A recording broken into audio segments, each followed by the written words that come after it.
Before I begin my speech, I'm going to give you the title of the speech and a few of the words I'll be using during the speech. The title of this speech is Predicting the Future, and I'll be using expressions such as fortune teller, crystal ball, self-fulfilling prophecy. I'll also mention the name of one expert. He's a man called Amory Lovin. And I'll also be using the word dartboard. With that, I am now going to begin my speech. Ladies and gentlemen, let me begin with a quote.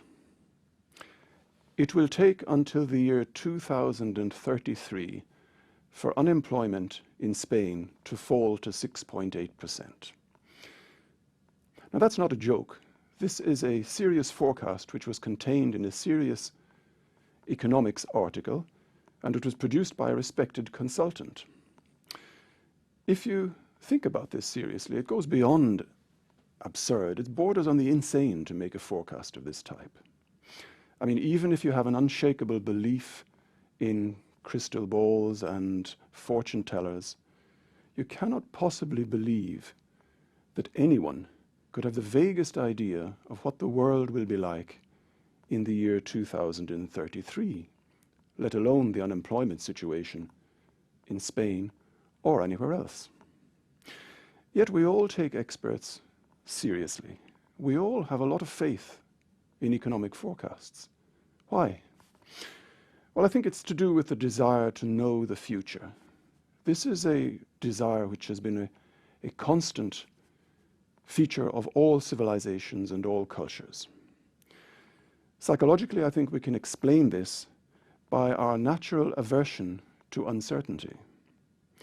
We want answers, and we want certainty, and so much so that we end up deceiving ourselves. We see patterns where there are none. We treat random results as if they were meaningful. Even worse, we have faith in so-called experts. We assume that they know more than we do and that they can somehow see into the future.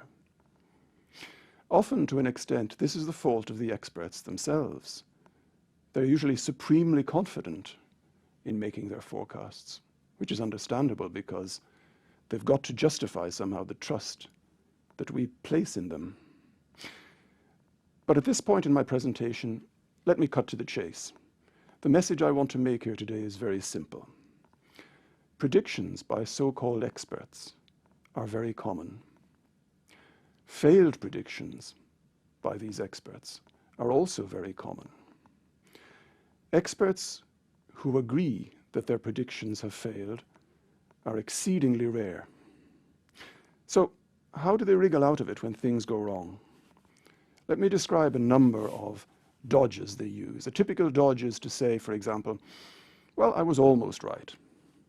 Failing that, they usually fall back on the following excuse. Well, my forecast would have been correct if it hadn't been knocked off course by some unforeseen incident or event. And then you've got the so-called self-negating prophecy. What this means is that the forecaster will say, okay, well, as a result of my forecast, action was taken by the government, the authorities, and as a result of that action, the negative consequences I predicted did not happen. Another trick, of course, is to couch your prediction in very vague terms. This makes it very easy to backtrack or to alternate, and it makes it very difficult, ultimately, to state categorically whether the prediction has come true or not. And, of course, the master of fuzzy predictions was the famous Nostradamus, the well-known 16th century French bluffer. So, what about predictions which are bang on? And there are some of these. Do they prove the ability of some wise individuals to see into the future? Well, not really. The problem is that we, or rather more pertinently the media, tend naturally to focus on those predictions which seem to have been vindicated by events. And in doing so, they ignore the thousands of predictions which, of course, were completely wrong.